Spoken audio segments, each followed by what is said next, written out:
Hello, I'm John Briggs and welcome to the Institute of Directors, where I'm talking to Martin Alexander, who's the Managing Director of Link Connect Services. Welcome to the Business Channel, Martin. Thank you for joining us. First of all, tell me a little bit about your company and how long you've been going.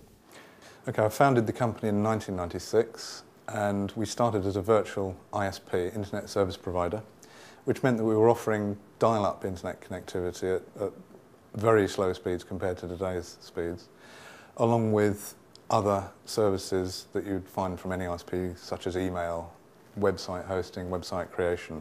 In terms of the company's development, you've seen yourself through the last 18 months, 2 years, and you've continued to grow.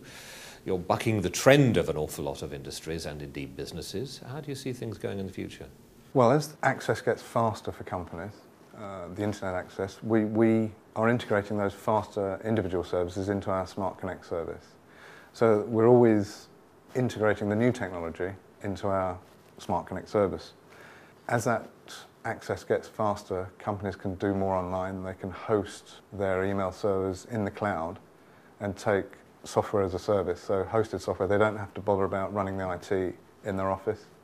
If you look at the way that the infrastructure is being deployed and next generation technology, there are the critics who say it's not being deployed fast enough and it's not going to be nearly widespread enough. I think the Monitor Point Topic says the access is going to lag well behind demand. Does that provide business opportunities for you, or are you going to be held back by the fact that next generation technology isn't easily accessible widely across the country? Well, actually both. It's both a threat and an opportunity for us, but it's an opportunity because it's not going to be so widespread perhaps as everybody would like. It'd be nice to think that you can get a very, very fast connection in a rural area and watch the TV or whatever you might do in your business. Probably not watch TV, or offer a TV program. So we can take our technology into the rural areas and combine the technology that's running there, which is obviously going to continue to be ADSL, and maybe the new fibre technologies on the edge of the towns, and give them higher speed. Martin, what changes do you see in the development of your business and indeed your marketplace in the next sort of 12 to 24 months? Is it going to be drastic, or are we going to be held back partly because there's a lack of general investment available?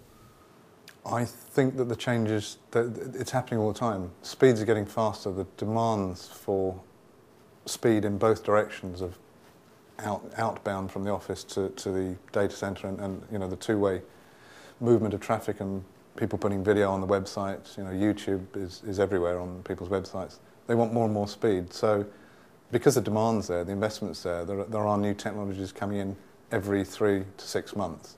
We're incorporating that and finding ways of including that in our current technology with Smart Connect.